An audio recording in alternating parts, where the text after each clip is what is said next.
What's up guys? Welcome back to the channel Hand Waving.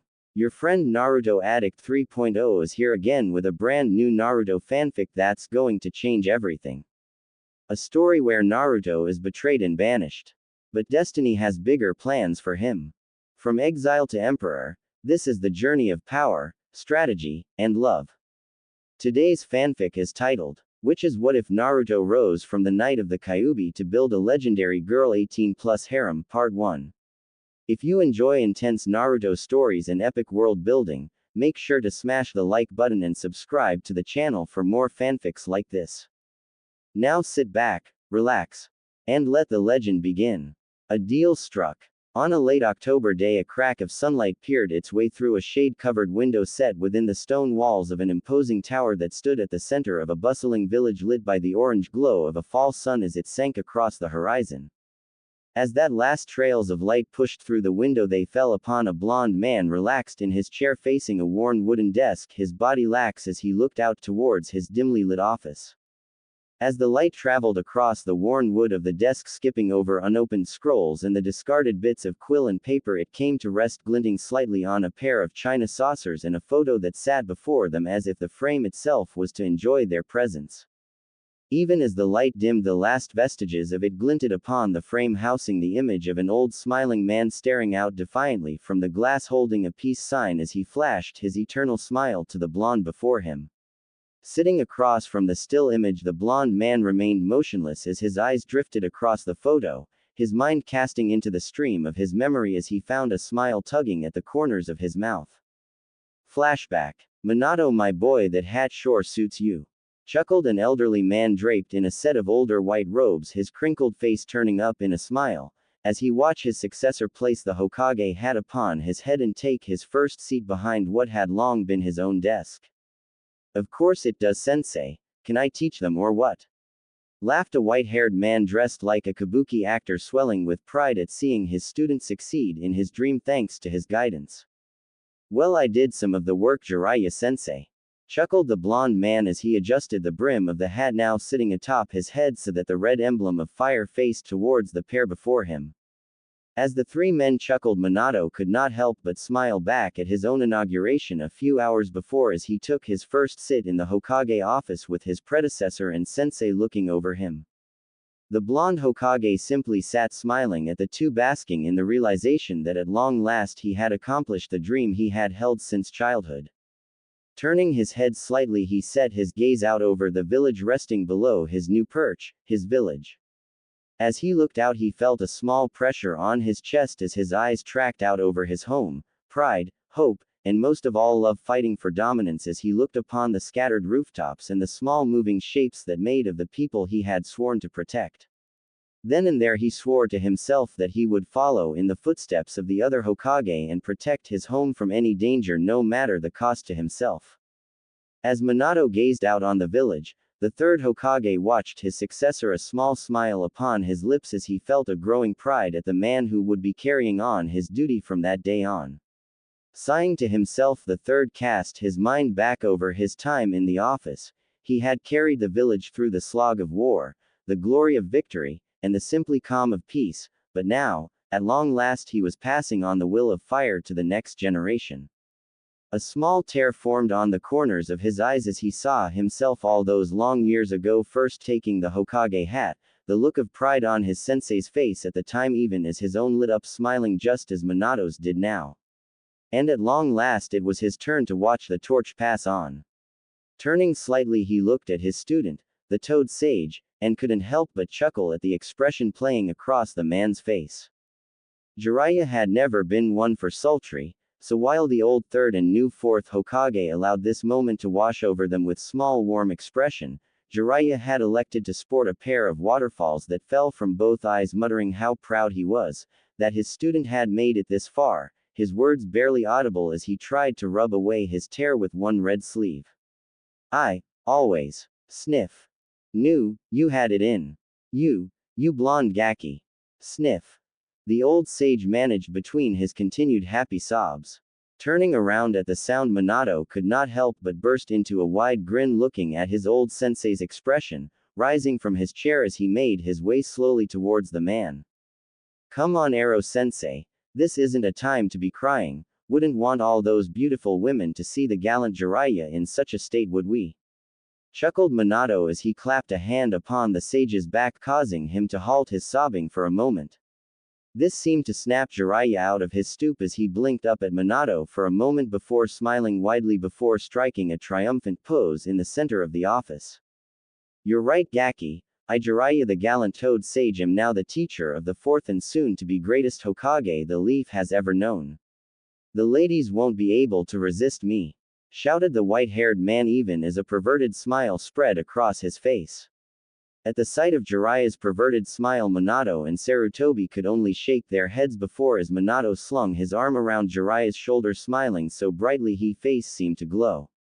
Well, come on then, Aro-sensei, I have a date with the most beautiful girl in the village, and it's a time of celebration.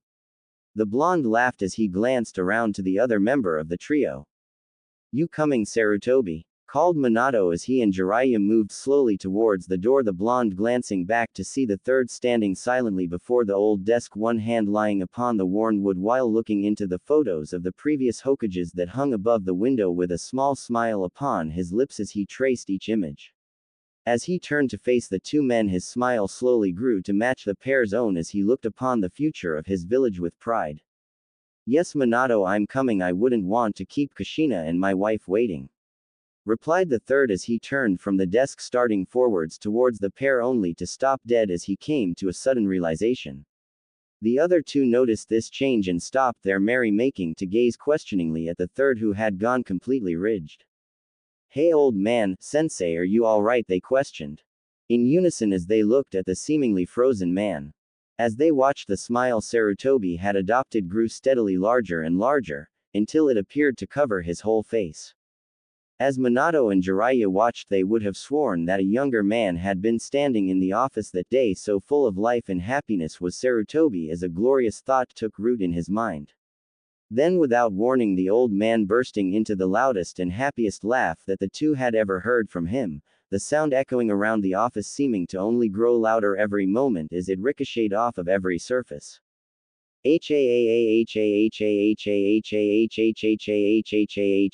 No, no. Ha ha ha ha ha ha. Pap. Pa.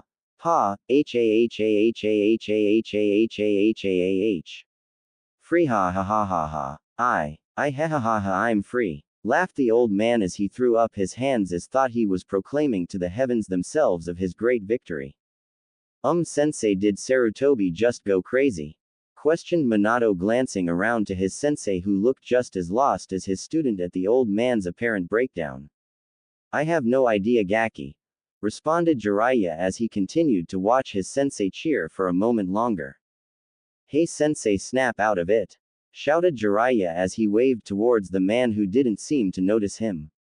For a full minute afterwards, the third continued to laugh, barely able to speak, only sputtering the occasional word out here and there as the pair looked only completely lost as to the cause of this episode. It kind of sounded like he said, "No more paperwork," but why would he say that? Asked Minato after a few moments of listening to the old man's howling. At this, both turned to each other before remembering all of the years they had watched the third wage his seemingly unending war against what he had always said was his greatest foe. Then, as the pieces fell into place, the pair found themselves joining in the laughter themselves, at the old man's last victory as Hokage. Yes, the third Hokage student of the first and second had finally surpassed his predecessors in outlasting the evil that was paperwork. For a time the three continued to laugh and joke before finally gaining enough control to head out to the celebration. But not before Minato had insisted on the photo to commemorate Sarutobi's greatest victory. Flashback end.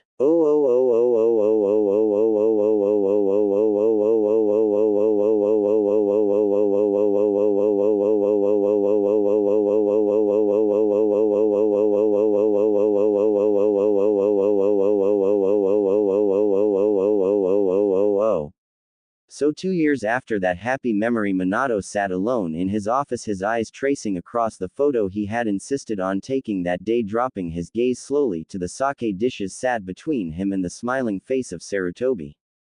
Looking at the old photo, he could only think how happy they had all been then, remembering how Kushina had hit him over the head when the three arrived late, and how Jiraiya had been thrown through a wall by Tsunade when he had tried to flirt with the waitress. It seemed like so long ago now. If only those days could have continued on, but as his memories continued swim slowly past him, those bright days slowly shifted till arriving at the darkest night of his life. Flashback. That night under the mid-October moon, Minato found himself standing beside his wife within a hidden cave, lit only by the fiery illumination of touchlight that they were using to safeguard the birth of their children. Covering the walls and table were a practical sea of seals meant to hold the beast that dwelt within the woman at bay as she gave life to the struggling forms still nestled within her belly. Though at the moment Kushina was quite intent on ridding herself of that particular burden. "Minato, I'm going to kill you for doing this to me," screamed Kushina as she continued to contract her face, grimacing as flashes of pain flashed across her sweating brow. "Come on honey, you're almost there, you'll be fine," whimpered Minato even as the bones in his hand cracked under the redhead's grip, his face turned up in worry at the sight of his wife in pain before him. "Don't you honey me Mr. Hokage, I better get all the ramen for this," she screamed out again as the contractions picked up, cutting her words off to be replaced by her labored breathing. The absurdity of the last comment causing Minato to momentarily sweat drop. Only his wife could be thinking of ramen at a time like this. However, before the blonde could give further thought to the matter, his attention was turned around as Sarutobi's wife moved forwards to help receive the first child that was slowly pushing out at that very moment. The birthing was longer than he would have thought possible as each child came one by one, but after what seemed like an eternity, Minato was looking down at three beautiful faces all scrunched up and crying. As he looked down at his newborn children, tears found themselves spilling from his eyes, as he waked over with the third's wife, holding the children up for Kushina to see, her own face still stretched with exhaustion lit up in a beautiful smile as she gazed upon her children's small forms. Even as Kushina slowly reached out towards her children's small forms, Minato moved forwards to aid in holding the demon sealed within Kushina at bay, lest the great nine-tailed kitsune seize the opportunity to escape its prison. That moment of relief was when everything had gone so terribly wrong.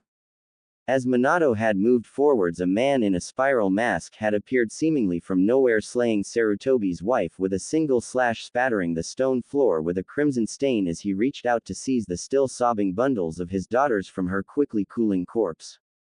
Even as Bawako's body fell, the man had swung his still bloodied kunai to the babies' throats and demanded Kushina's life in exchange. Minato had engaged the man in a desperate battle, and had managed to save his newborn children, but at a cost. The man had managed to tear the demon from his wife as they battled. The Kyuubi had been released and was now attacking the village, his village.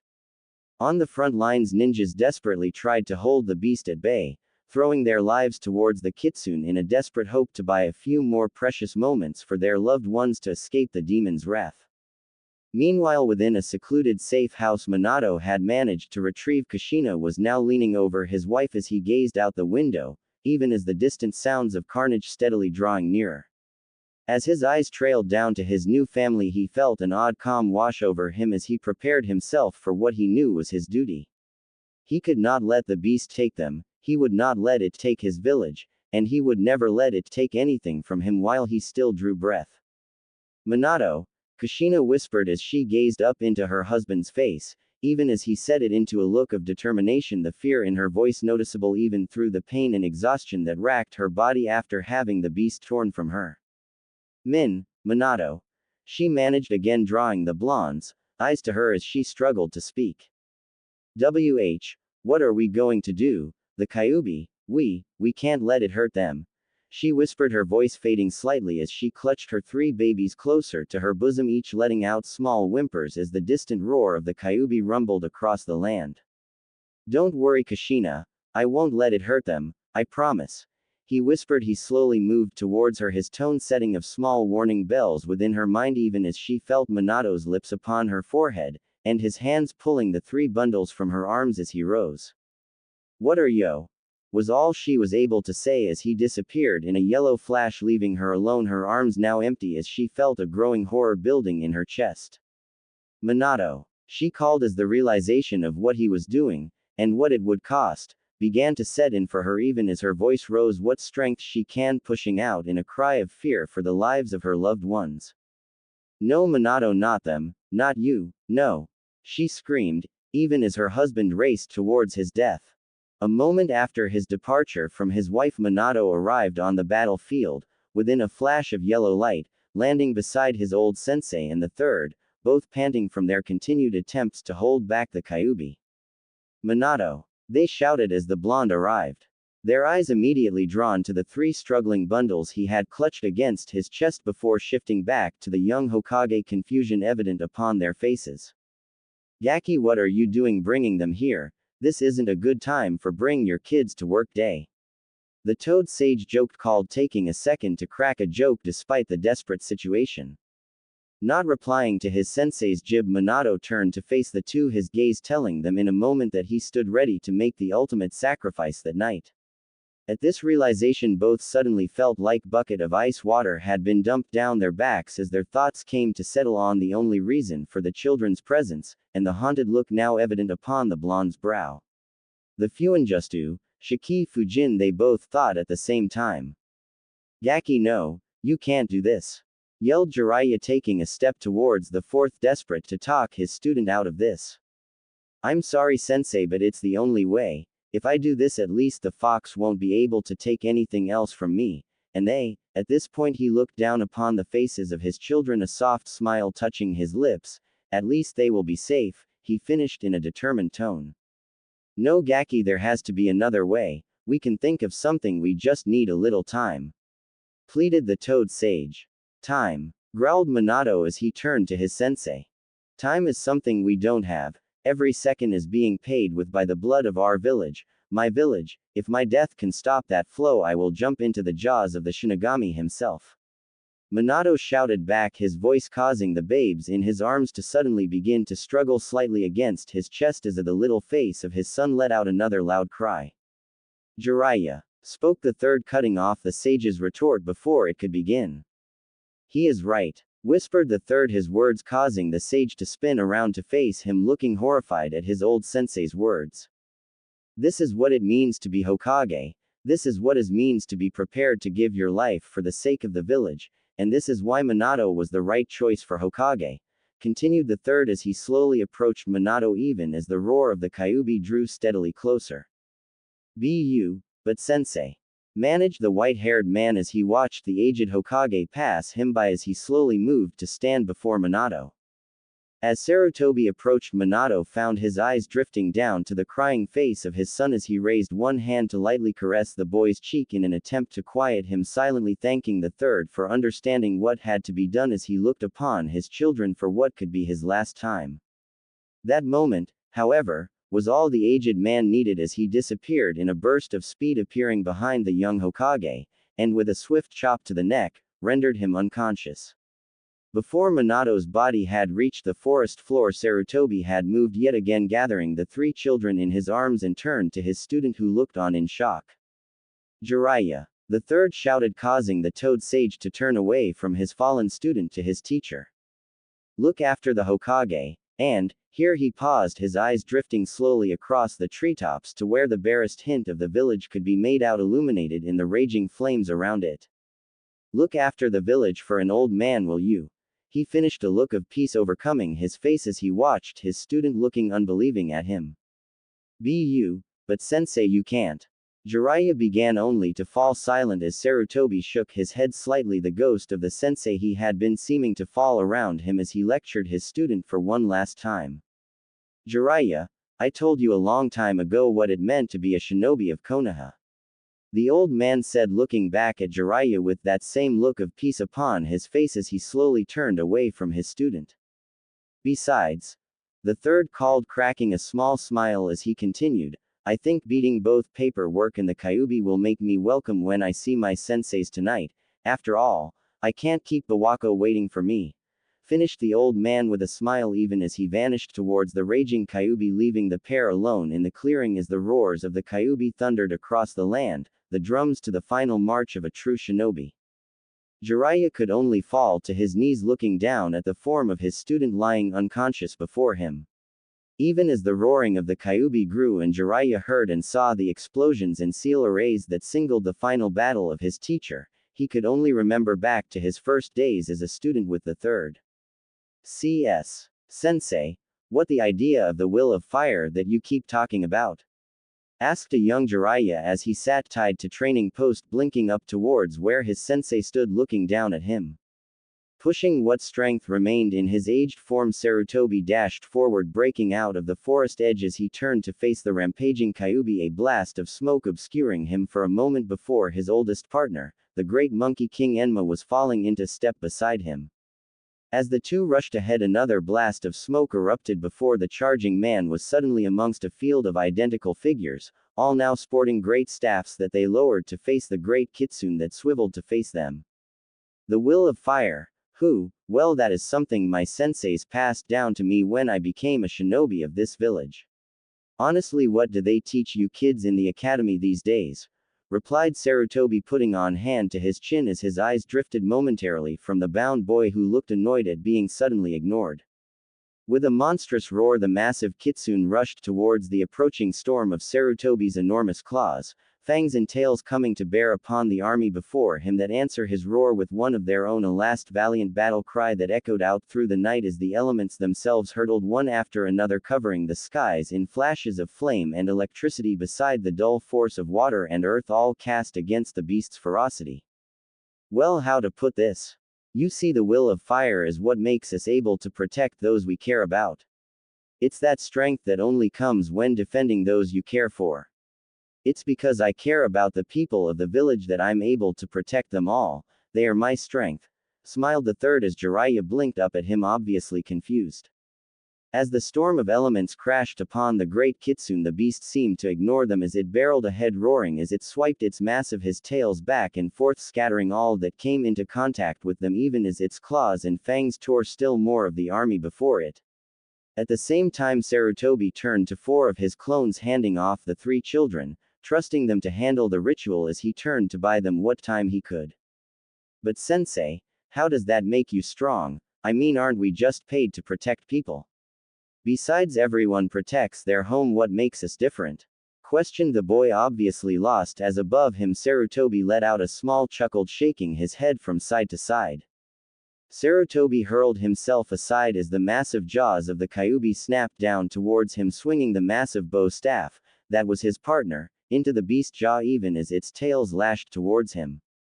Swiveling its enraged eyes to focus on the source of this new Kyuubi brought one massive paw around, claws bared, to smash this incest that dare oppose him flat. Just as Sarutobi managed to avoid another crushing tail of the beast, a shadow fell over him, causing him to spin in time to see a paw, the size of a building, descending upon him. The next moment, with an earth-shaking impact, the Kyuubi felt its paw crushing into the forest floor as a fierce grin to spread across its face. That is true, Gaki. Sometimes we are simply hired to do jobs for others, but let me ask you this, if you're out on a mission, won't you be with your team? Smiled the third, causing the boy to look up at his sensei before nodding slowly as the old man smiled. You see, our home isn't just this village, Gaki, it's the people, our comrades. As long as you are a member of this village, you will always be with the will of fire. Smiled the third as the young boy blinked up at him, still looking puzzled at the old man's words. Before the great kitsune could celebrate smashing the annoying fly, his smile faltered as a sudden pain erupted from his paw. A moment before, the end of one massive bow staff burst through its fur, rocketing skywards through his very paw, staking it to the ground. As the staff continued to rise, the enraged kitsune's eyes turned up to spot the accursed man running up its side, going through hand signs as he went. Upon becoming level with the Kyuubi's face, the man sprung from the pole towards the beast's face, even as it brought its other paw to swat the pole from its paw. You see, Jiraiya, as long as we have people to protect, we have the will of fire, and by protecting them they inherit that will and carry it to the next generation, so our flame will always be passed down. Smiled the old man. Itsutsu Ryu Arashid bellowed the third as he became level with the kitsune's head, spitting out streams of earth, fire, wind, water, and thunder towards the beast. Each of the steams forming into a separate dragon which crashed into the beast, slamming it into the ground, even as those remaining shadow clones began to slam bow staffs through the beast's tails, desperate to hold it for even a moment longer. Meanwhile, across the field, the 4 clones had finished the preparations as the 3 children clung together on a small shrine, as around them the clones began flying through the hand signs to call forth the ritual. "Filthy ape!" roared the Kyuubi as it struggled against its new bindings. "You think you can hold me?" spat the kitsune as its tails began to rip the bow staffs away from its body, the remaining clones falling one by one as the beast freed itself. "I burn you village to ash, and use its people to kindle the thirst of my vengeance, monkey!" roared the Kyuubi as it continued to surge forwards. However, the third was not listening to the beast. He had used the momentary opening to rush to the ceiling altar to complete the ritual. Skidding in front of the altar, he suddenly found his legs weakening as he fell to his knees, coughing up blood as he did. "Guess this old body of mine just isn't going to be enough for much longer," managed Sarutobi as he looked back to the Kyuubi even as it began to break free from its cage. As the clones finished their work, a sudden cold power radiated across the clearing as the Shinigami himself appeared, glowing faintly in all his horrible magnificence, dropping to hover slightly behind the aged Hokage. At the same moment, the seals around the altar began to glow, attracting the attention of the Kyuubi, and unbeknownst to those present, something else that looked on from the heavens. "And even if we lose someone important to us, their death sparks a light for others to protect those who care about one another. That is the will of fire," finished the third as he looked down at his student, who still didn't look convinced. As the kitsune watched, a ghostly hand suddenly emerged from the old man, plunging into his being as pain the likes of which he had never known slowly ripped him apart, his roars echoing out across the forest.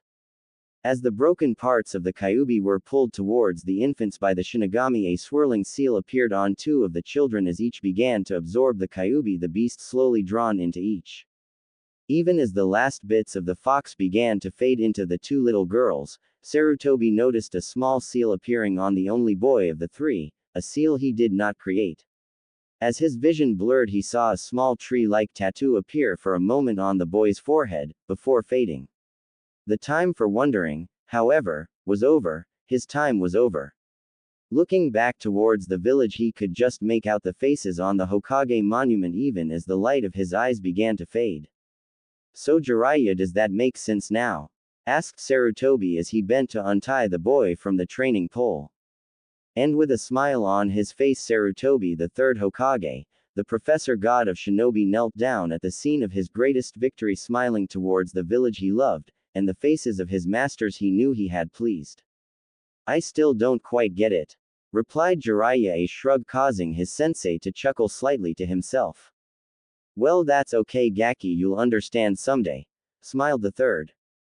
CS. And as the kitsune slowly faded from sight, Jiraiya sat kneeling before his student, his eyes fixed upon the horizon where his sensei's final lesson had finally managed to pound its way through his thick skull, his mouth twitching up in a smile even as tears began to spill from his eyes at the knowledge of what this final lesson had cost his sensei. Flashback end.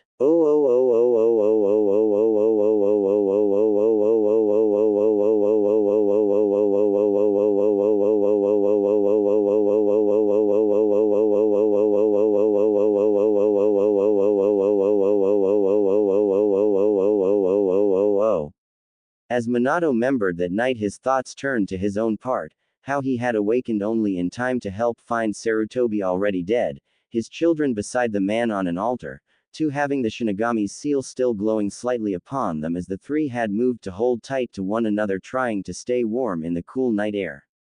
Minato couldn't help but smile, remembering how Kushina had first burst into happy tears when he had returned with all 3 of their children, and then proceeded to beat him into the ground while crying, yelling about worrying her so much. He chuckled, remembering that following this Kushina had collapsed on him, crying into his shirt and telling him never to leave her like that again. The days following the attack had been tough for the village. Besides the physical damage, the Spirit itself had been wounded with the loss of so many. The dead were located and honored. A massive ceremony was held to honor both them and the third for their sacrifice to the village. Minato had announced to the council that his 2 daughters had become the new Jinchuriki for the Kyuubi, explaining the events of that night. While somewhere at first scared of the children, Minato's assurances finally won the council over and his daughters were celebrated as heroes for helping the third to save them from the raging kitsune. Shaking himself from these memories, Minato's gaze slowly returned to the photo before him as he let out a small sigh. Smiling slightly, Minato raised his hand to cup one of the sake dishes, raising it towards the photo of the thirds, offering another thank you to the man, who 1 year ago to this day had saved both his family and his village. After finishing the drink, Minato proceeded home to celebrate along with his family the life they had been given this day. Time skip. We return to the Leaf Village some 4 years later. During this time, the village had been able to rebuild itself from the Kyuubi attack, and was well on its way towards a complete restoration. The memories of that horrible night slowly fading into history as Konoha marched into its future. Meanwhile, in the Namikaze home, most of the family was happily preparing for dinner, or at least attempting to.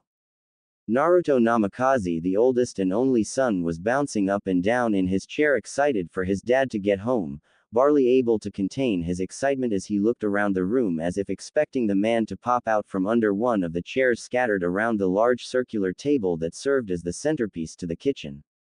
The young child's grinning face was just like his mother's, but everything else was a complete mix of his parents'.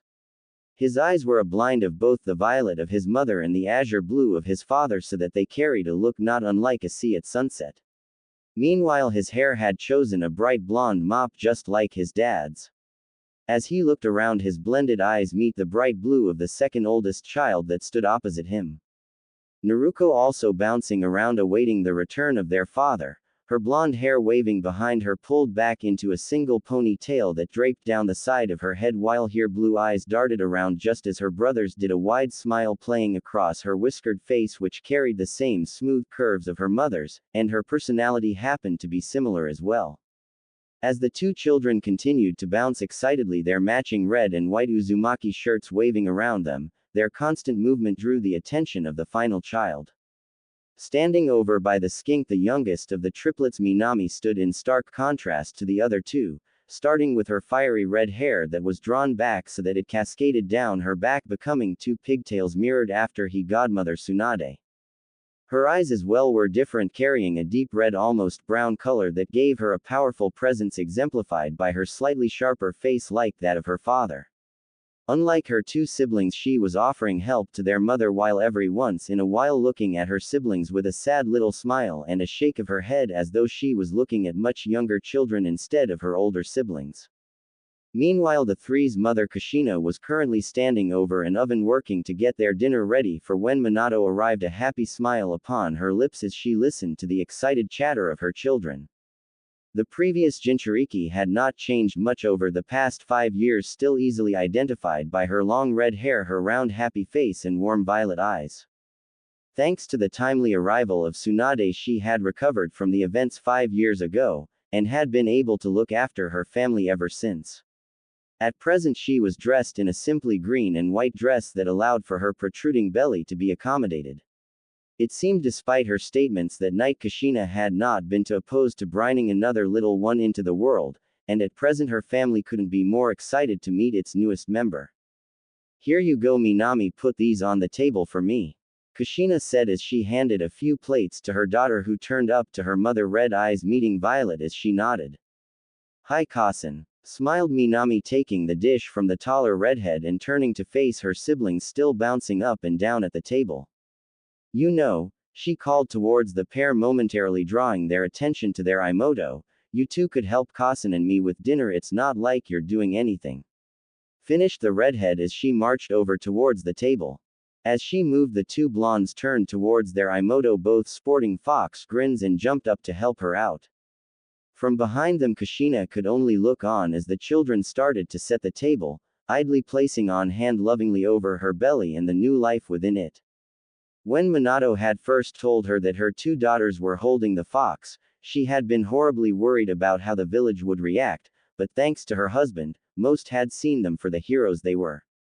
Meanwhile, her fists had convinced those foolish enough not to listen to think twice before messing with her family. She also remembered back to the time that they had told the girls that they contained the fox 1 year ago. Oh oh oh oh oh oh oh oh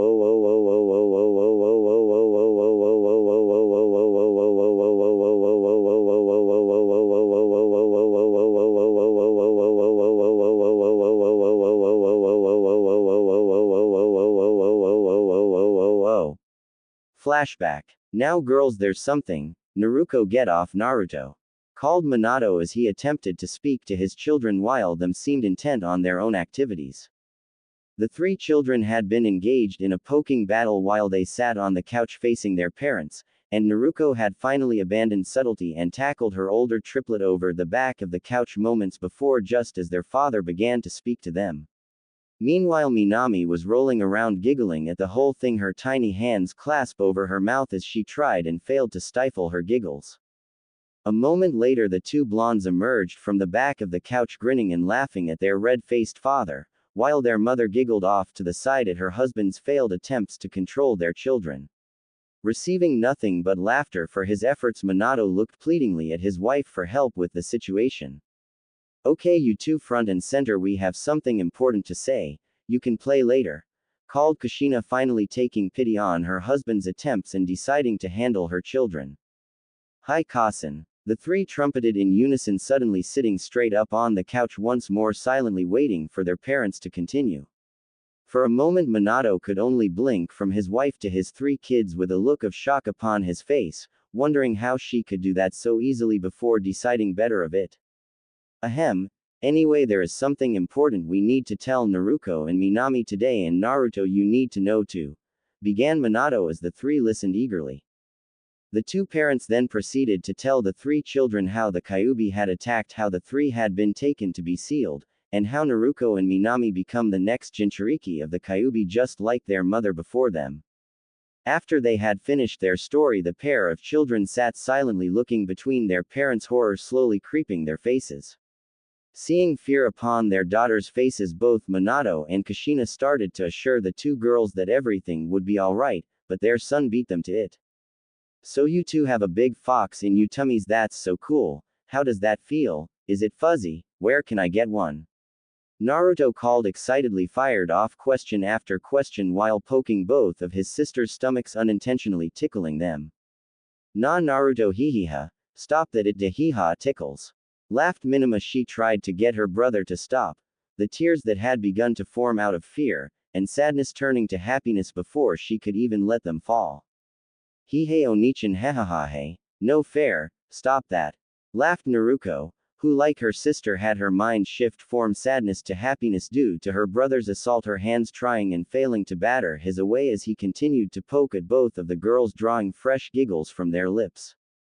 But why? You said you have a fox in your tummy, so I'm just petting him, maybe he's ticklish too, smiled Naruto while continuing to play with the two sisters, each glancing at each other through their laughter before smiling back at their brother and tackling him to the floor, intent on paying him back, with cries of fox power, and for the fluffy one ringing out amongst the children's laughter. In the end, the serious discussion of the daughter's burden culminated in three children, two blonde and one redhead, rolling around before their parents laughing and playing, the fears of what they had learned banished before they be given life. Meanwhile, both Minato and Kushina looked on happily at their children, silently thanking their little maelstrom for protecting his sisters from their own doubts. Well, Kushina-chan, I don't think we have to worry about them feeling bad as long as Naruto is around, smiled Minato as Kushina nodded to him, her own thoughts, remembering the words of her predecessor Mito, and knowing that within this family they would always find the love they needed to hold strong to their burden. Flashback end. Just as Kushina allowed her memories to fade, Minato entered into the kitchen only to be bowled over by two blonde missiles that tackled him to the floor, with ear-to-ear smiles, and cries of, "To-san." As she watched Minato disentangled himself from the two with help from Minami, who always seemed the more adult of the trio, and helped her father to his feet. Well, how my favorite family is today? Asked Minato as he walked over to Kushina, planting a kiss on her cheek as he did so. Your family is fine, dear. We were all just getting dinner ready before the party tonight, isn't that right, kids? Kushina said, smiling down at the three. Hi, called the three, smiles covering all three of their faces. Well, that's great, guys, replied Minato as he moved to help Kushina with the meal, fussing over her to the point she had to swat him with her ladle just to get him to calm down. After dinner, the group proceeded to get dressed for the arrival of their guests for the party, before they headed out to the Kyuubi celebration. Once they were all down in the living room again, Minato called his family forward to make a quick announcement before the guest arrived. Now Minami, Naruto, I have talked to your cousin and we have decided that we need to begin you training a little early, so that we can get you guys ready for the academy next year, he said, smiling down at his girls. Both girls smiled brightly at this, Naruto even jumping up and down saying how awesome it was going to be to become a kunoichi as they looked excitedly towards their parents. However, both stopped a moment later when they realized that their brother wasn't celebrating. Naruto was looking between his sisters and his parents, wondering why he hadn't been mentioned, his little face turning towards Minato, confusion evident upon his face. Anyo, Tusen, spoke Naruto, prompting Minato to turn towards his son. Am I going to start my training with Naruko-chan and Minami-chan? Questioned Naruto as his Imotos soon turned to look from their brother to Minato, in turn just as confused as the blonde boy. Well, you see, Naruto-kun, your sisters need to learn to control the fox so they will be safe as kunoichi in the academy, but once they have gotten the hang of it you can join in training, but for right now we have to make sure they are safe. I know it's hard, but for right now we have to work with the girls a little more. Spoke Minato, kneeling down so that he was closer to his son, his face an odd mix of sadness and determination that was lost to the young child. His Tusen's words caused Naruto to turn towards his two sisters, who were watching him with worried expressions, as though they were scared he was going to blame them for this, and worse, that they would be leaving him behind. From the time they were kids they had always been inseparable, and the idea of leaving Naruto to fend for himself sounded wrong to them. As Naruto saw the pair's expression slowly shifting, he realized they were worried about him, and thought back to what his Tusen just told him. He did want to train with his sisters, but he remembered hearing from Kushina once that training with the Kyuubi had been hard for her. That must be what this was, so if he wanted his two sisters to be okay when they entered into the academy he'd have to wait a bit. Well, that was okay, wasn't it? And besides, it wasn't like his parents were going to not train him, they just needed to look after his sisters first, that was all, he reassured himself as he nodded towards Minato. Okay, Tusen, I understand, replied the blonde boy, smiling as he turned to face his sisters. You two better train hard, or when I join I'll leave you in the dust. Boosted Naruto, smiling as he saw the pair shift from concern to happiness at his assurance. Oh yeah, well, I'm going to train so hard, I'll be Hokage like Tusen before your training starts. Shot back Naruto, not one to back down from a challenge, as a confident smile split across her face. Yeah, we will be so great you be begging us to teach you what we know. Added Minami, inwardly happy that her brother was going to be okay, and promising to be strong enough to help him like he helped her at learning about her burden. Okay kids, it's about time for the guest to show up, called Kushina, getting the three to separate and calm down in time to greet their guests.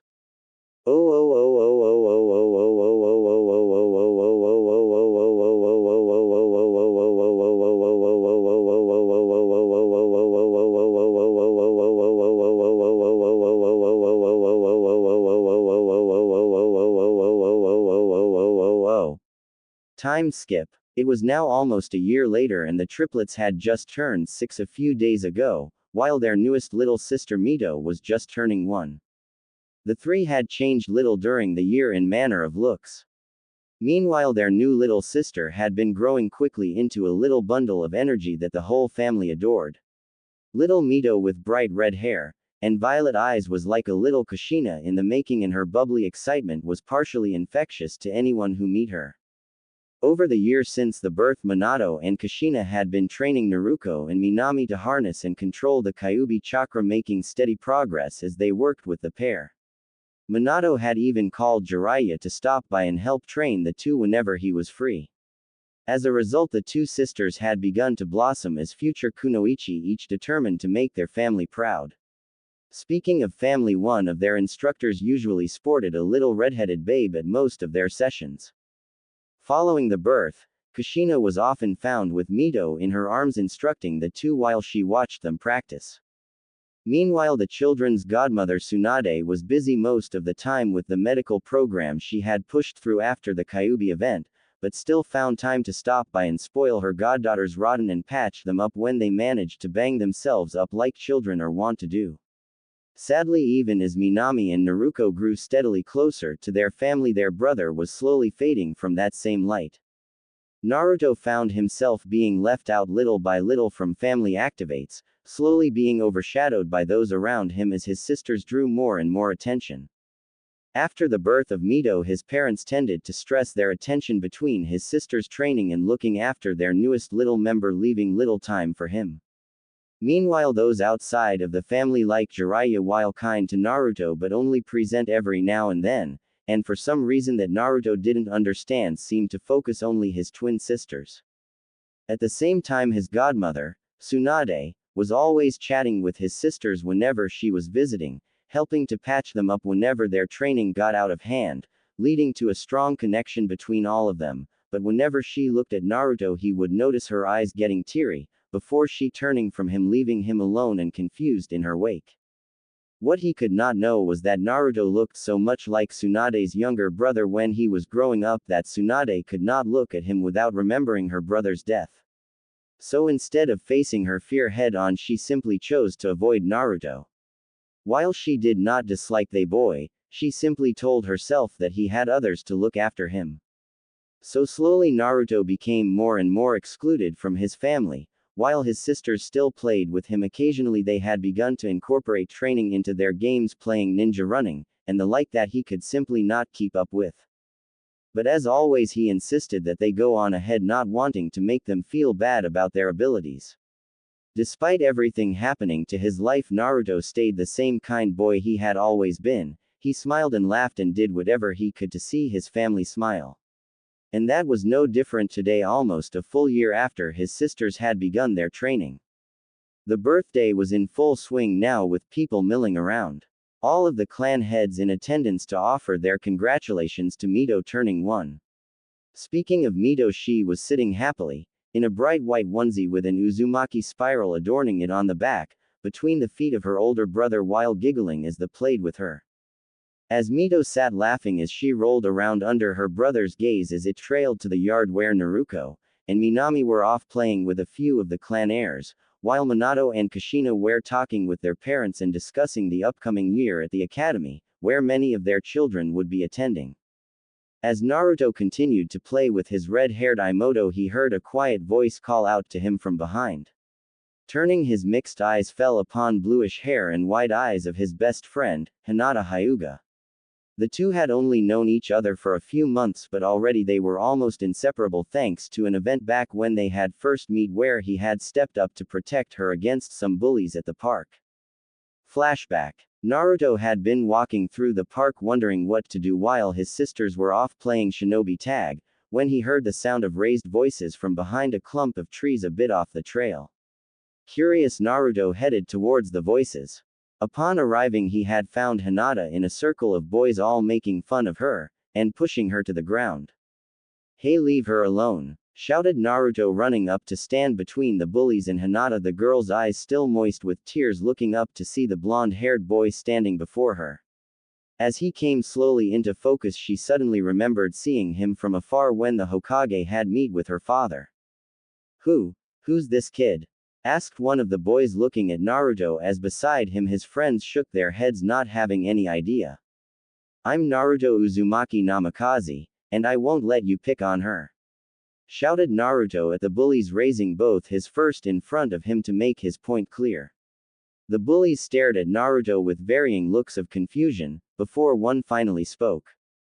"Wait, I thought the Hokage only had 2 kids, the village princesses," muttered one, looking at his fellows who nodded at him. "Yeah, everyone knows that, you moron," said another, pointing at Naruto. "Let's teach him for lying about our Hokage, guys," shouted the last, as the boys fell upon Naruto. Hinata could only watch as her hero was attacked by the 3 boys, trying but failing to stand up to the onslaught of all 3. She was about to try and help him when a pair of yellow and red blurs crashed into the bullies, blowing them back off the small form that was Naruto.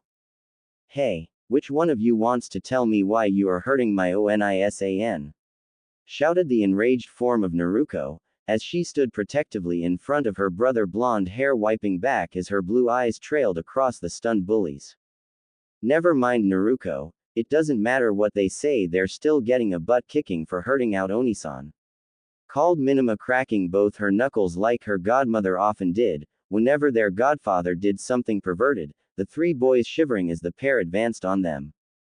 Before the three boys could do more than cry out in fear, the girls were upon them, returning each punch tenfold for having hurt their brother. During this commotion, Naruto had slowly gotten up, and looked around to find Hinata looking worriedly towards him, her eyes still moist with tears. Smiling at her, Naruto half dragging himself over till he was beside her, looking her over with an obvious amount of concern. "Hey, are you okay? They didn't hurt you, did they?" asked Naruto once he got close enough to see Hinata clearly. Hinata in turn simply nodded slightly as her mind raced, trying to figure out who this boy was before her. Wait, I thought the Hokage only had 2 girls, but they just said he was their brother, so wait, does that mean the Hokage's son just saved me? She thought in a rush, even as a red blush began to creep over her face as Naruto leaned in looking concerned. "Hey bro, you okay?" came the call of Naruto, who had just finished giving the world's worst weggy to one of his would-be attackers. Turning at her call, Naruto found himself smiling at the sight of the 3 bullies now tearing across the clearing, all crying as his sisters stood triumphantly before him. "Oh course Dadbeo, I'm fine, those guys couldn't beat me if they tried," he said, trying not to show that he was actually pretty hurt. "Onisan, what are we going to do with you?" sighed Minami as she approached, shaking her head slightly. "You're not strong enough to protect yourself yet, try thinking before you act," she finished, looking a little sad at lecturing the boy for getting himself hurt. I'm too strong, I'm going to be stronger than both of you, just wait till we get into the academy and you'll see," Naruto replied, standing up and thrusting his fist into the air. "Baka," Minami said while putting her hand over her face. She knew her brother wanted to be strong, but the fact remained that he was only going to get himself hurt if he kept on going the way he was. She was also getting more and more annoyed with how he seemed unwilling to realize it. Why doesn't Onisan see how far behind he is? I mean, he just keeps saying that Kasan and Tusen will train him soon, and he'll show us then. Onisan has to learn how things work or he's going to get himself hurt, she thought, as beside her Naruto had other ideas. "Ha! No way bro, I'm going to be the best ever, and become Hokage. You don't need to worry, I'll always be here to protect my baby brother. And then I'll train you too, but only if you ask nicely," laughed Naruto as she smiled at her brother.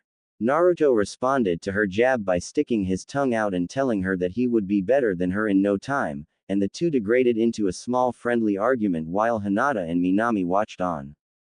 Flashback end. After that, Naruto had gotten to know Hinata slowly, the two becoming fast friends, playing when they could, and generally just enjoying each other's company.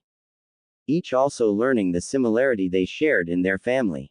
Like Naruto, Hinata seemed to have been slowly pushed away after the birth of her younger brother a little over a year back. The little boy Hanabi having become the center of attention within the Hyuga household, happy that he had emerged despite the worry surrounding the boy's Kasan. Their mother had been sick for several months while carrying little Hanabi, but thanks to the presence of Tsunade she had pulled through, though the events surrounding the birth still resulted in her being bound to a wheelchair for the rest of her life. This on top of the new child severely hampered Hitomi's ability to look after her daughter, but if nothing else, the Hyuga woman was stubborn to a fault and did what she could for her daughter, even if it was just the two sitting in compound's gardens together. Hinata's father, however, was a bit of a different story. He had latched onto his son and had become more and more attentive to him, bragging about how he was going to raise him to be the greatest gentle fist user, even better than his brother's son Neji. Unfortunately for Hinata, she was born into a family where power and skill seemed destined to decide one's fate, the competition slowly growing throughout her family, making for a hard place for the innocent girl. But for now she was free from that as she smiled across at her friend and his Imoto. "Hello Naruto-kun," whispered Hinata as she approached the pair of Namakazes, guiding her Ototo Hanabi as she did so.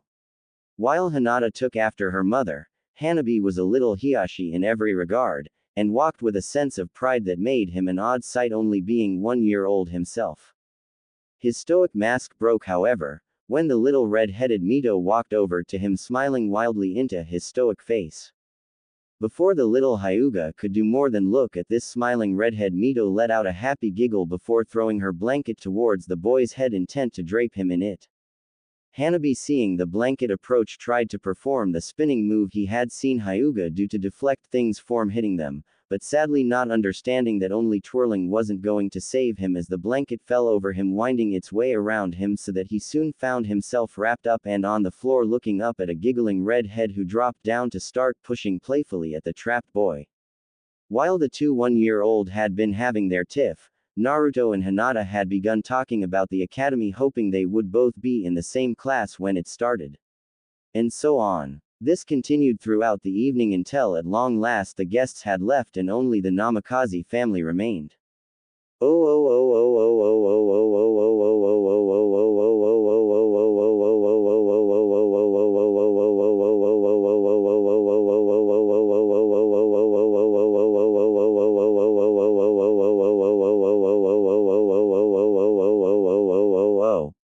As they parents tucked each of their children in for the night, Naruto sat waiting in bed for the chance to ask his parents the question that he had been waiting a full year to ask. When the two came in to wish him good night, they found Naruto bouncing up and down on the bed in restless excitement. "Now what has got you so excited?" asked Kushina, smiling down at her son as Naruto's excited eyes turned to her. "Well, Kasan, now that Mito is one, does that mean I can join the training now, can I?" asked Naruto with stars in his eyes as he looked between his parents. At his question, Kushina felt a slight pang of guilt as she looked down at the smiling face of her son. She had only recently been able to get back up and start to help the girls with their training, and despite their improvement, they were still not where both Minato and she wanted them to be before Naruto joined them. With Mito finally becoming old enough to not need her complete attention, she had hoped to move towards training the girls on a more hands-on approach to finish things up. Meanwhile, beside her, Minato was biting back his own guilt as flashes a choice he made assaulted him like so many hammering blows. He still had to help his girls prepare for the job they would have in the future, he knew that, and for that he also knew what he would have to sacrifice.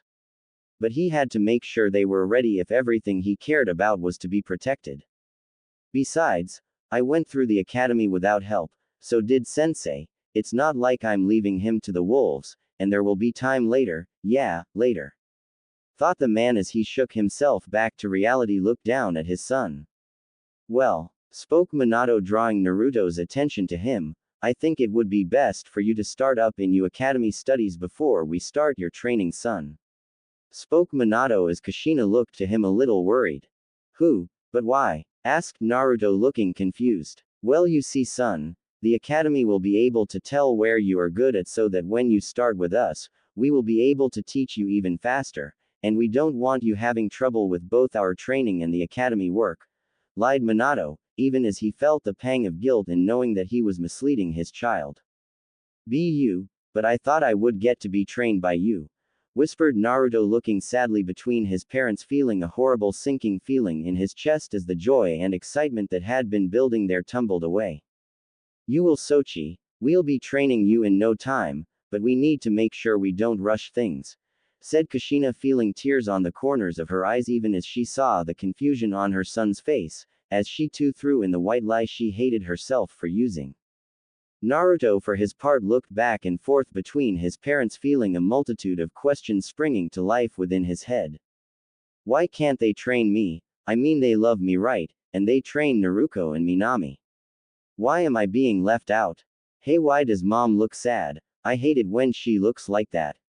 Stupid Naruto, of course they love you. Look, they are sad you don't like them looking after you. Baka, quick smile, show them you're okay. Wait. Why, I mean, I am sad. Maybe they should feel bad. No, I won't let them be sad, Dadbao.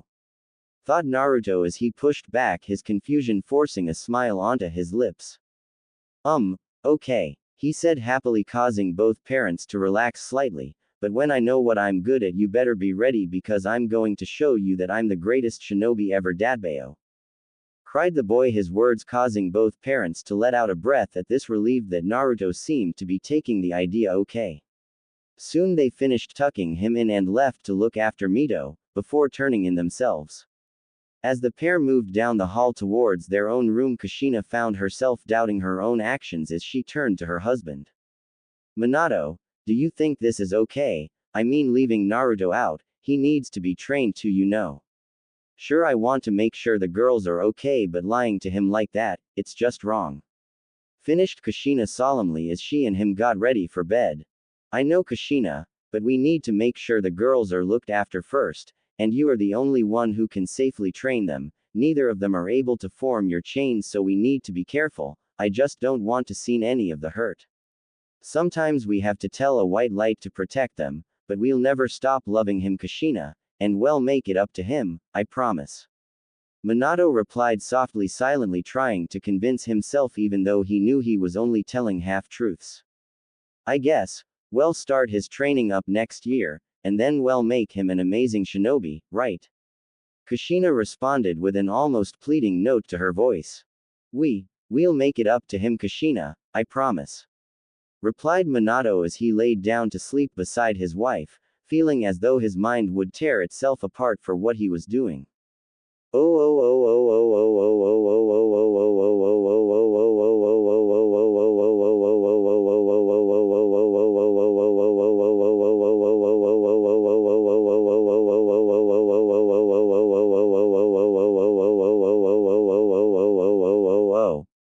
Meanwhile, down the hall, Naruto was having more problems falling to sleep as well. His mind continued to fire off contradicting arguments about his parents' behavior. Why don't they train me with my sisters? Is it my fault? No, I haven't done anything. What should do? I want to be strong enough to protect them. No, they are both awesome shinobi, they have to have reason for what they're doing, right? He continued to ask himself, desperate for some kind of answer.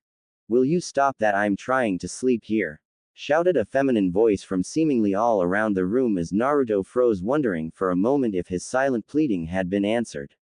Naruto looked wildly around in an attempt to see where it was coming from, only seeing the shadowed shapes of his room before him. Who said that? He shouted, still looking around his room, starting to get a little frightened as he continued to see no one that could have spoken to him. Learn some manners and I might just tell you, you little seedling. Replied the voice once again, seemingly coming from nowhere. With nothing else for it, Naruto decided to answer the voice. Okay, mister. That's Ems, the voice interrupted. Sorry, Ms., but where are you and why can't I see you? Asked Naruto, wondering what was going on. Am I going crazy? You see, this is what you get for being stupid. Kami is making you hear voices. He thought to himself before he was interrupted from his mental berating by the sound of laughter. Kami, he haha. Oh, that's good, me Kami, that's priceless. I wouldn't be caught dead looking after the universe, too much work. Chuckled the voice, slowly petering out into a small fit of giggles. Wait, how did you hear me? Where are you? Asked Naruto again, searching for the source of the voice, this time looking under his bed as if he expected to see someone hiding under it. You can stop looking for me, little seedling. I'm not in your room, I'm in your head. The voice stated as if it was the most obvious thing in the world. This caused Naruto to stop dead in his search, and look across to his wall where a mirror hung, as if expecting to see another face reflected upon it. What do you want with my head? What's going on? Who are you, Ms.? What do you want? Asked Naruto, firing off questions one after another. Relax already, you're going to give yourself a heart attack. I swear, you little seedlings are all the same. To answer your question, I suppose you can just call me Kyuubi, and what I want is to make a deal with you. Spoke the voice as Naruto continued to stare into the mirror.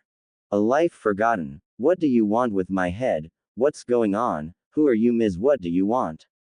Naruto called, firing question after question out with hardly a pause between them. Relax already, you're going to give yourself a heart attack. I swear, you little seedlings are all the same. Sighed the voice as she waited for the boy, who seemed to have finally run out of steam, to quiet down. As he finally fell silent, the voice spoke out again, echoing in the empty room. To answer your question, I suppose you can just call me Kyuubi, and what I want is to make a deal with you. Continued the voice as Naruto looked across the room into the mirror that showed his own puzzled face. Kyuubi, muttered Naruto, quirking one eyebrow up as he spoke, a little surprised by the word. Well, that's a weird name, he thought to himself as he crossed his arms in thought. I will have you know it is not a weird name, young seedling, and it is not polite to insult someone who can make your head explode from the inside out, the Kyuubi replied with an air that only an irritated woman could pull off. Ah! Shouted Naruto a moment before rolling off of his bed, both hands now clapped to either side of his head as he thumped to the wooden floor, where he proceeded to roll back and forth in apparent panic. No, Ms. Kyuubi, don't blow up my head. Please, Ms. Pretty Beautiful, kind loving Kyuubi, you wouldn't do that to me, would you? Please, begged Naruto as he rolled to a halt, looking into the mirror with rivers spilling from both of his eyes as he clapped his hands before him as though in prayer. PFFT, oh, this is priceless, you're great, I can't wait to see what else I can make you do. Calmed the amused voice of Kyuubi from seemingly everywhere in the room. Oh, this was so much better than being stuck in the moon, thought the voice, at least he or she could have fun messing with humans again. After finally getting her amused giggles under control, Kyuubi turned her attention back out to her host, noticing as she did that he had fallen silent once more. Hey little seedling, you still alive out there? Asked the Kyuubi as she once again looked out through the boy's eyes to see his face now turned from fear into a childish pout that was looking back at him from his own re-election. Odd, does the little seedling not like being picked on by the big bad Kyuubi? She laughed, looking at the cute pouting form of Naruto, who had brought his arms up folded before him as he looked pointedly away from his reflection as if trying to ignore the voice. That wasn't funny, muttered the boy, still refusing to look at his own reflection as if that was who he was conversing with. Oh, on the contrary, I think it was quite funny, replied the Kyuubi, waiting a few moments for a response from the boy, who seemed quite set on ignoring her. So do you want to know what my deal is, or do you want to sit pouting on your floor all night? Because I can wait a lot longer than you, seedling.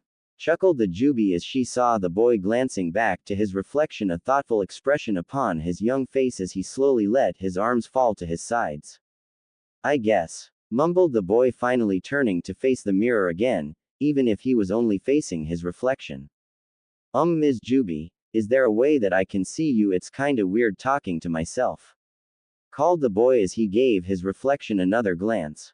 The boy's remark seemed to trigger something within the woman as her own thoughts turned back to a time when her only companion had been her voice, and how that long loneliness had come to an end so many years ago.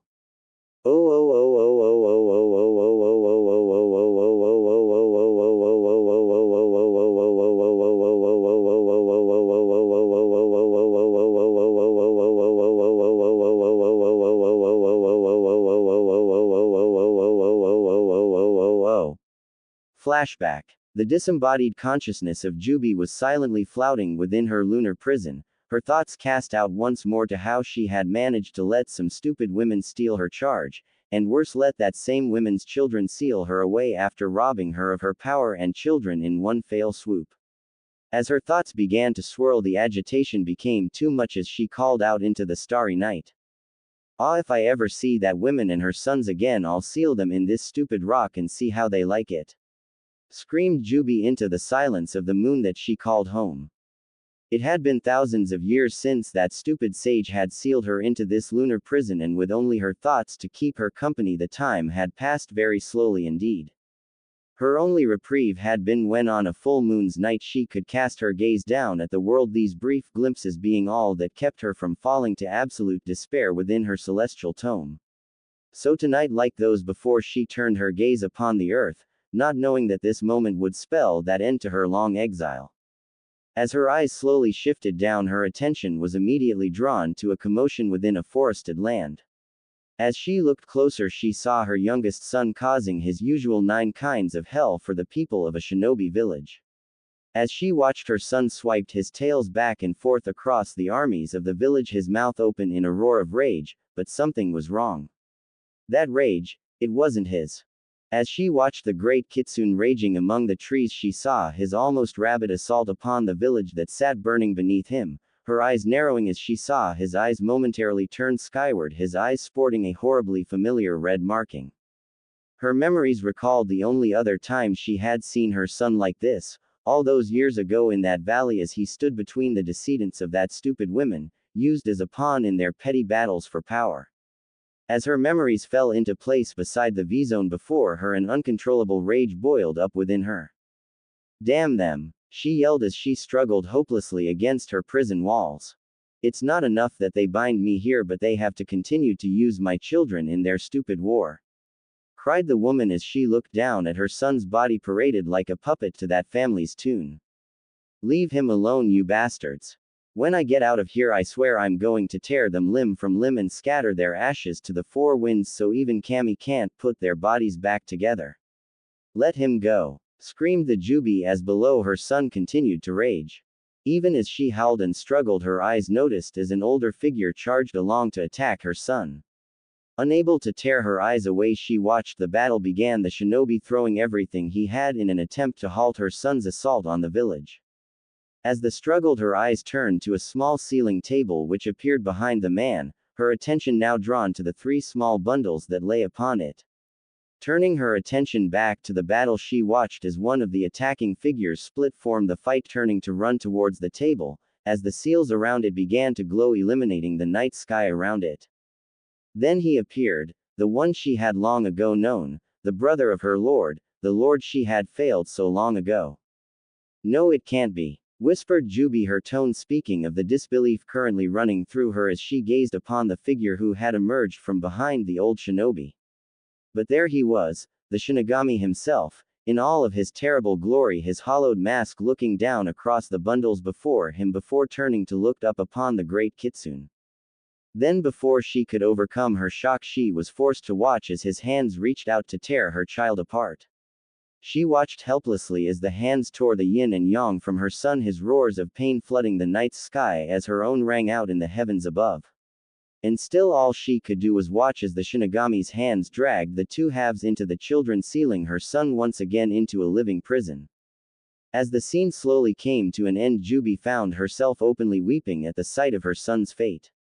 The 9 may have never been her chosen children, but they were born from her, and like any mother, she could no more bear their suffering than her own. As the final flickers of her son began to fail, Kyuubi found herself turning from the surface, not wishing to see any more, not able to bear to see her children suffer as she sat helplessly above them. Then, just as her eyes slowly turned away from the lands below, a gentle pressure caught her, as though a hand had reached up to halt her from looking away. As she turned towards that feeling, her eyes found themselves moving down towards the table beside which the Shinigami still stood, looking up towards the moon right into her eyes. As the pair's eyes meet, the Shinigami slowly inclining its head towards the final bundle upon the table. Watching, Kyuubi saw the skeletal hand of the figure moving to trace a small seal upon the boy's brow, her symbol, as he looked back to her as if to tell her that it was waiting. For a moment she was unable to even believe that this was happening. Had Cammy finally heard her prayers? After all of these years, was she finally being given a second chance, a place outside of this moon prison to once again live in, a chance for freedom? The Shinigami once again shifted his head, motioning for the Kyuubi to move towards the bundle even as its form began to fade. As the ghostly figure slowly began to dissipate, she shook herself from her thoughts as she looked back to the disappearing figures, her lips parting as a choked voice issued out. "Thank you," she whispered as she allowed the pull from the ceiling table to draw her down towards the final struggling bundle. And so, as her soul had finally been freed from her lunar prison, finally back to the world she had so long been apart from. And so she found herself slipping gently into the final struggling babe who lay beside his siblings, a small look of peace crossing his face as the seal upon his head glowed faintly before fading. Flashback end.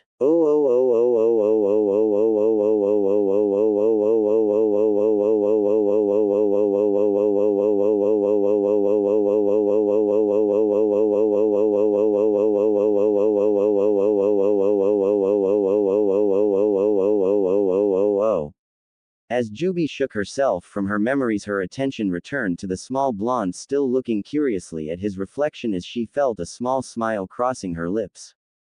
Well, since you asked nicely, I guess we can meet face to face, spoke Jubi as she considered how to go about handling the situation before her.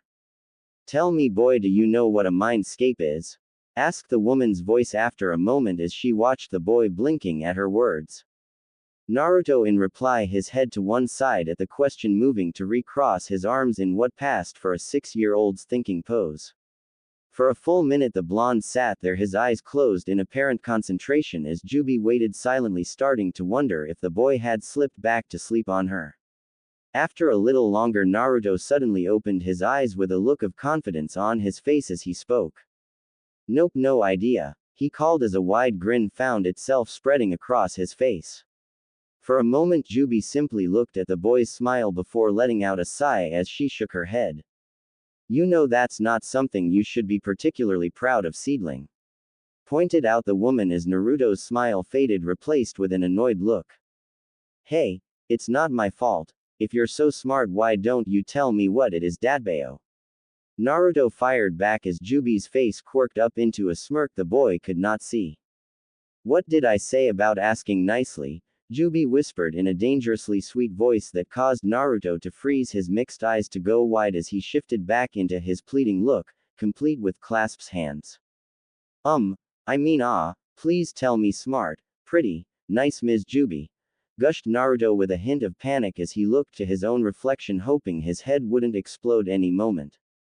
Nice to see you remember. Oh, and drop the Ms., but the pretty you can leave, chuckled Jubi as she focused on drawing the boy into his mindscape.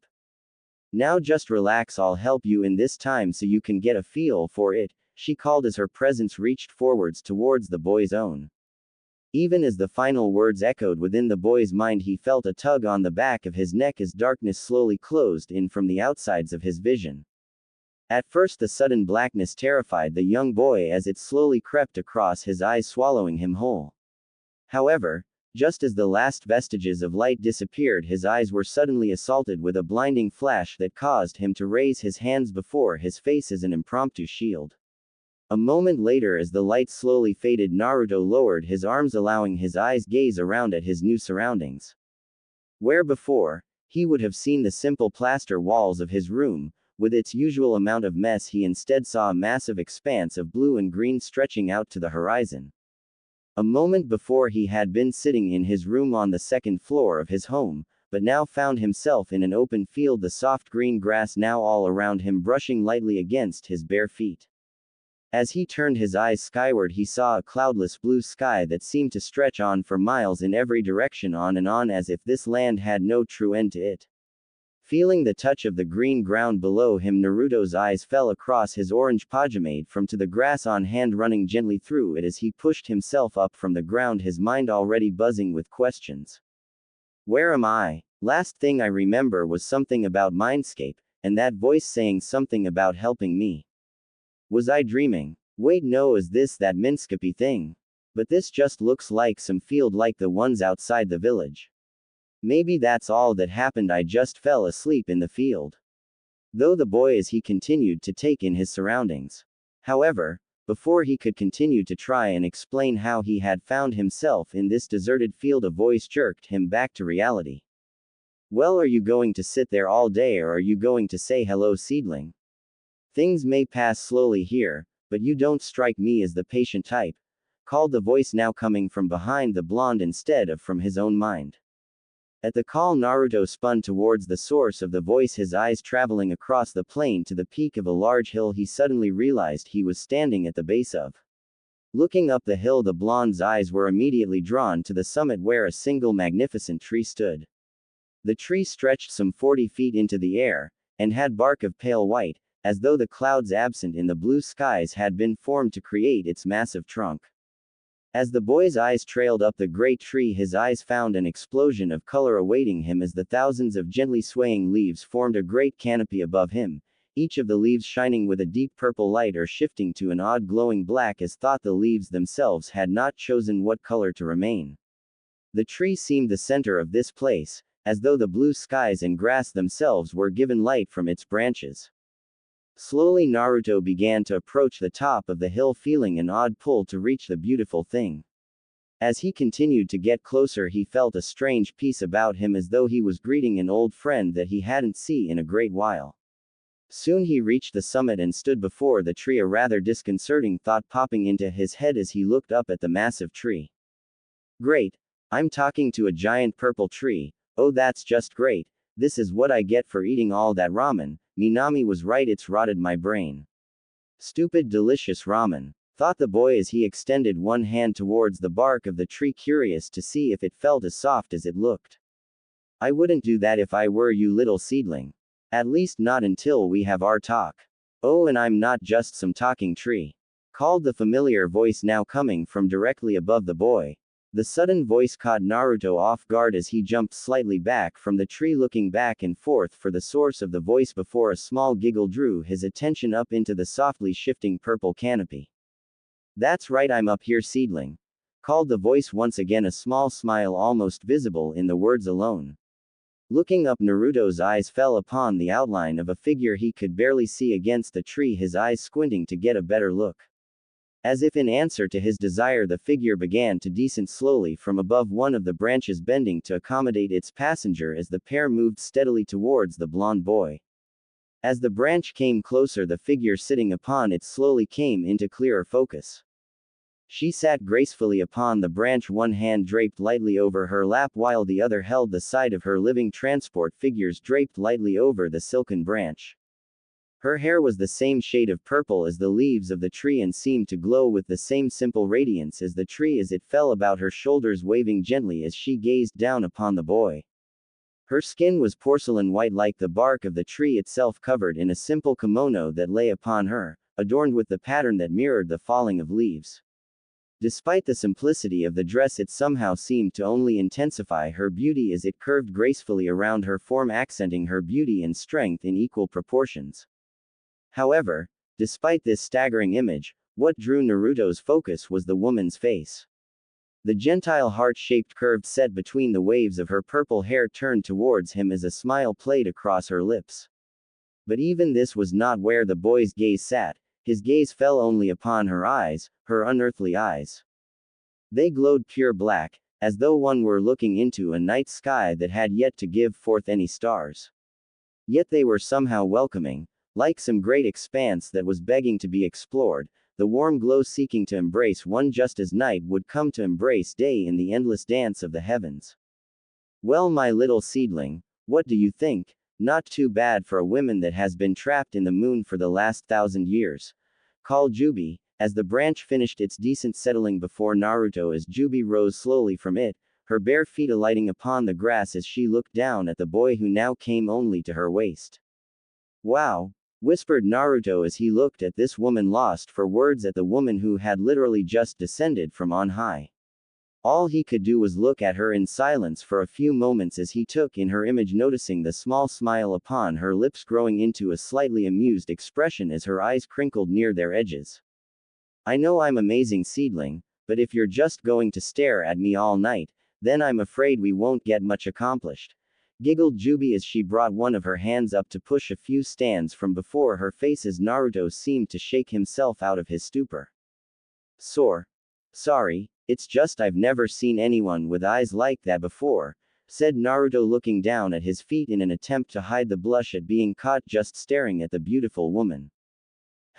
I suppose you haven't. At that, no one has seen my eyes since Kami himself sent me down to your world to guard his fruit upon my branches. Well, that stupid woman and her son saw them too, but I don't like to count them.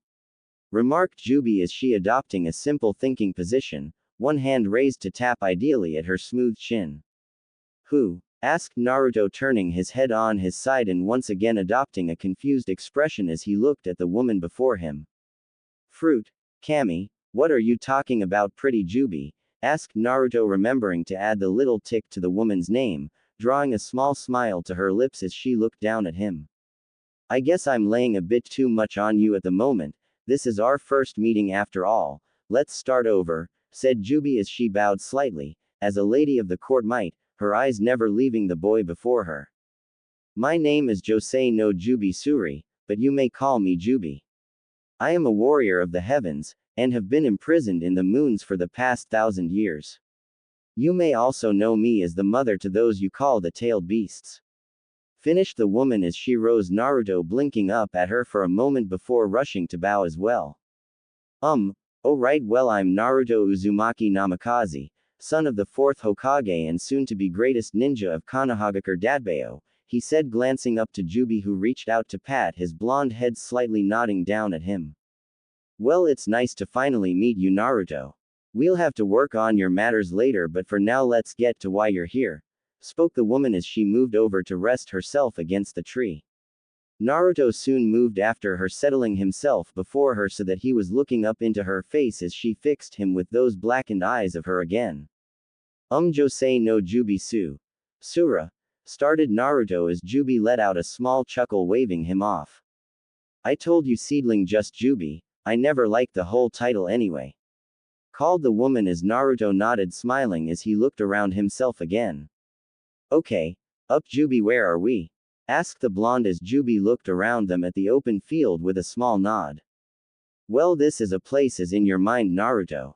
Kind of like a room in your mind that I've organized to suit me, explained the Jubi. Seeing the confused look on Naruto's face, she continued. Think of it like a little vacation home. I just set up here. I can assure you that it won't harm you at all, smiled the woman as Naruto seemed to be satisfied with her words. Oh, okay then, replied Naruto a little loudly, a smile upon his face as he accepted the woman's words without a second thought. My Kami, this kid is so innocent it's almost scary. He'll have to realize at some point it's going to get him into a world of trouble.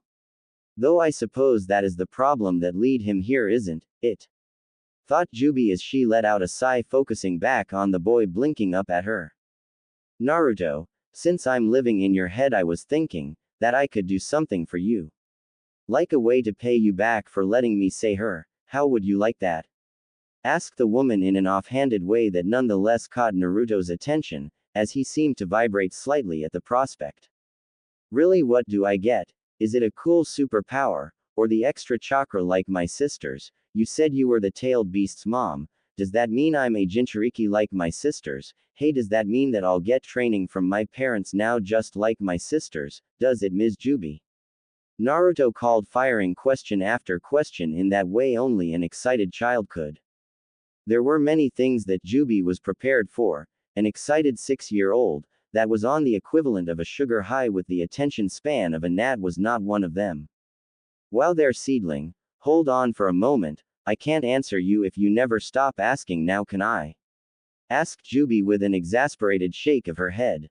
This caused Naruto to slap both his hands over his mouth in an over-the-top manner, as if to completely stop all sound from escaping from his mouth as he looked worriedly towards the woman. Better. She chuckled as she looked over the boy before nodding slightly as if deciding something. Now I guess I'll start with the question of chakra. I'm afraid that I don't really have any more chakra.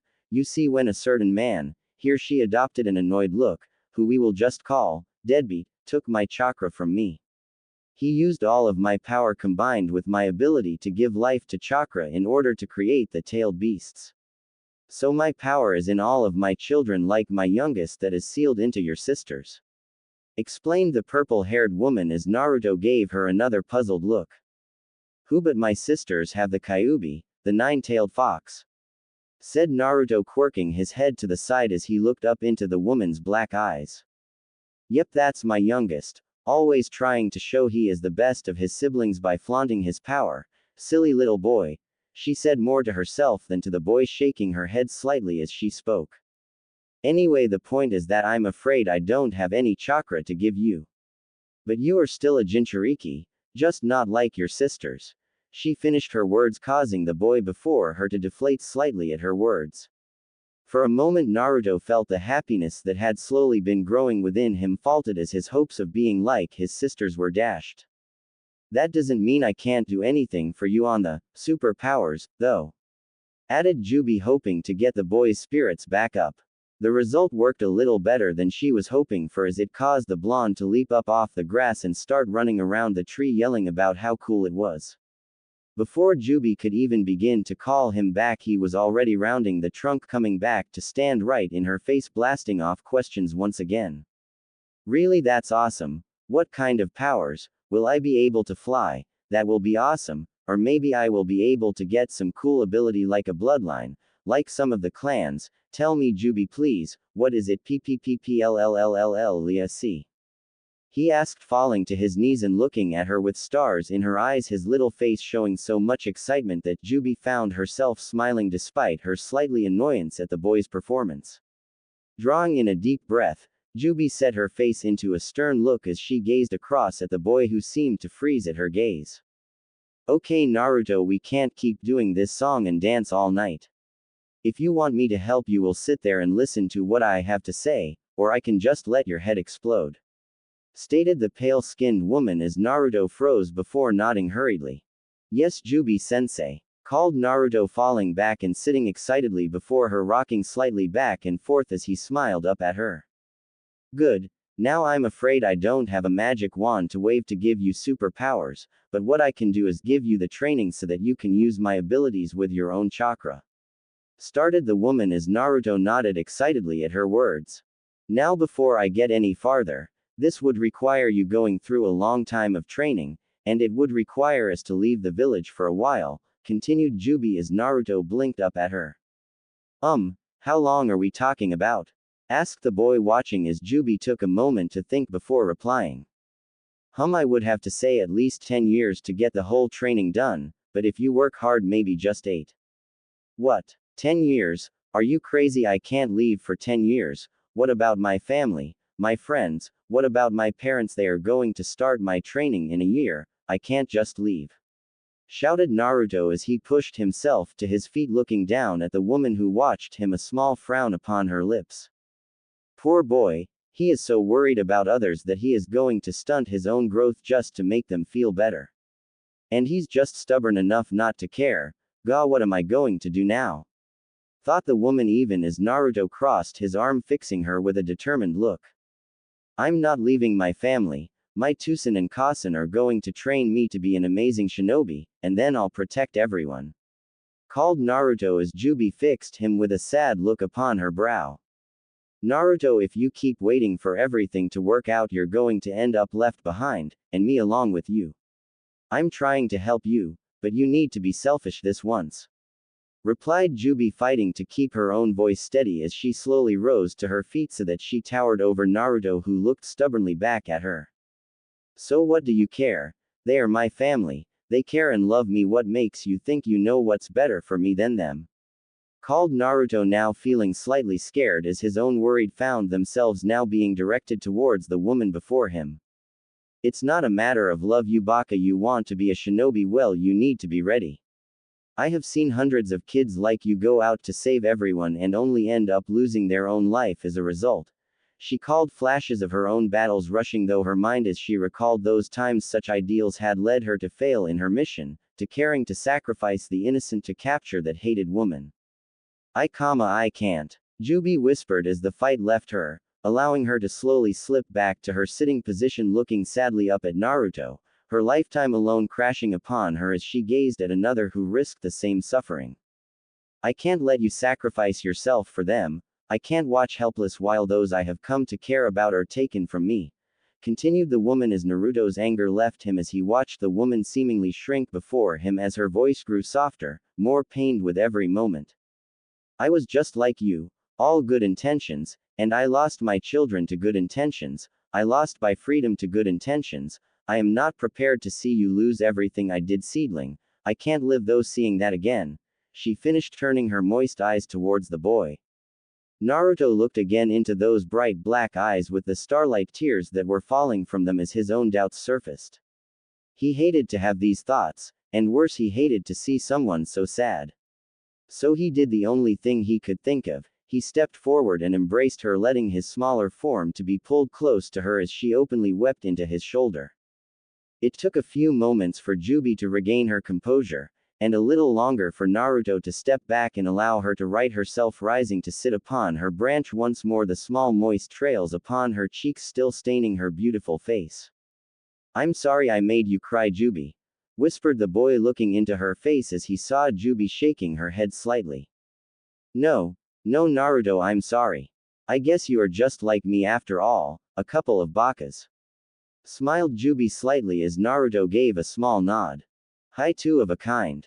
Smiled Naruto, remembering one of the few phrases he had picked up from his godmother over the years. At his words, Kyuubi suddenly froze as her face slowly shifted into a smile as she looked back to the blonde boy before her. Well, maybe you aren't a baka after all, seedlings. I think you might have given me an idea how we can both win, she finished as Naruto gave her a puzzled look as she began to explain her plan to him. That night a decision was made that would rock the foundations of the shinobi world to their core, and from the hope of two bakas the world itself would find itself forever changed.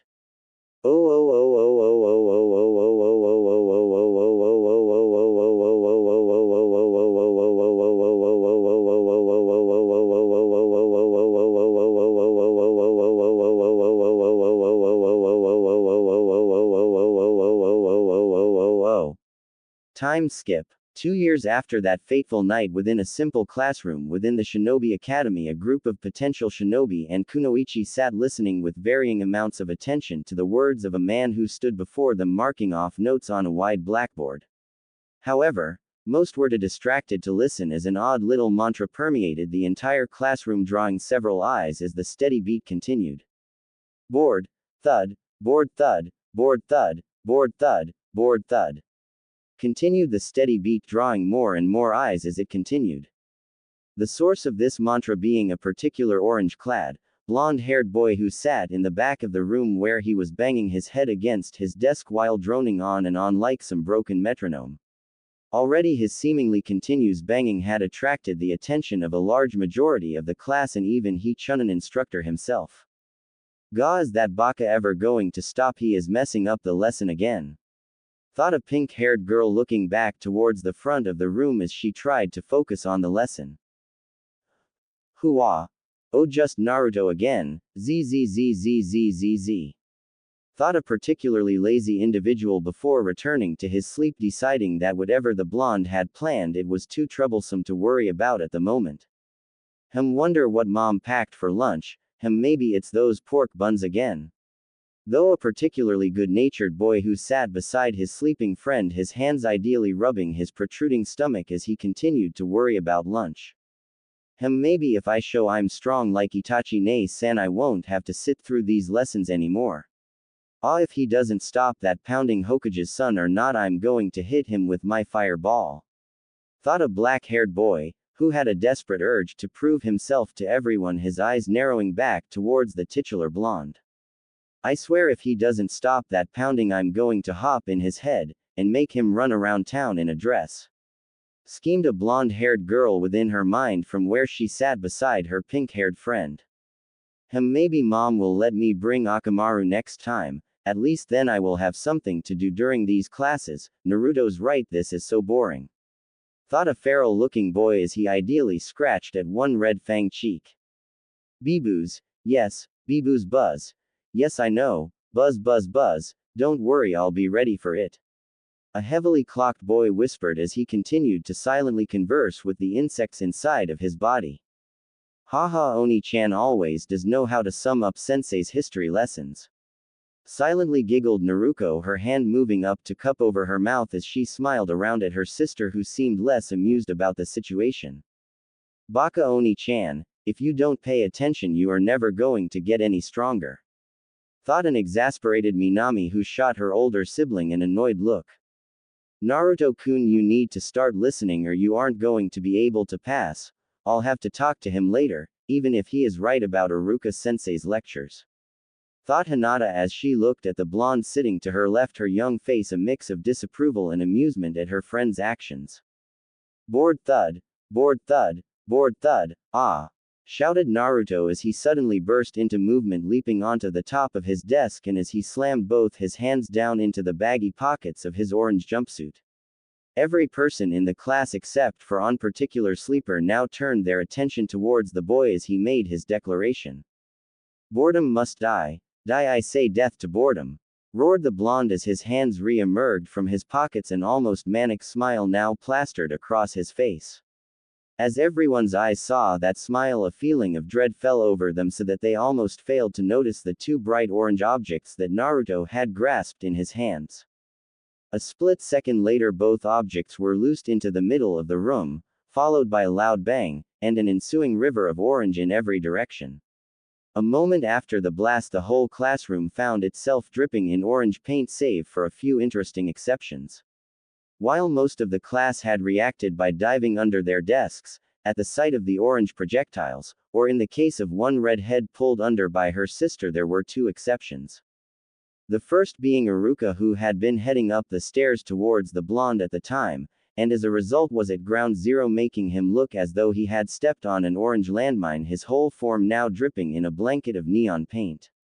The other victim was one, no longer sleeping, individual who was now plastered against the back wall of the classroom, slowly slipping down the wall even as he muttered to himself something about troublesome blondes. "Naruto Uzumaki Namikaze," shouted Iruka as he cleaned the paint from his eyes and cast his gaze around the room.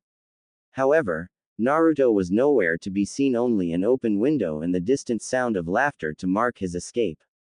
"Naruto!" bellowed Iruka as he leapt out of the window after the blonde, the pair soon hurtling into the village as the remainder of the students watched them go. "What the heck? Why does he do stuff like this?" roared Sakura as she attempted to shake the orange paint from her books, casting annoyed looks around the destroyed classroom. "Yeah, I mean, why can't he be more like you, Minami? Even Naruto never causes this kind of trouble," added Ino, looking across to where the sisters were emerging from below their desk. "Hey, what is that supposed to mean, Ino?" fired off Naruto as Minami let out a sigh, shaking her head towards her sister. "Relax, Naruto. Ino didn't mean anything by it," muttered Minami as she surveyed the damage to the classroom. "Who cares, that was awesome. Best history lesson ever," laughed Kiba from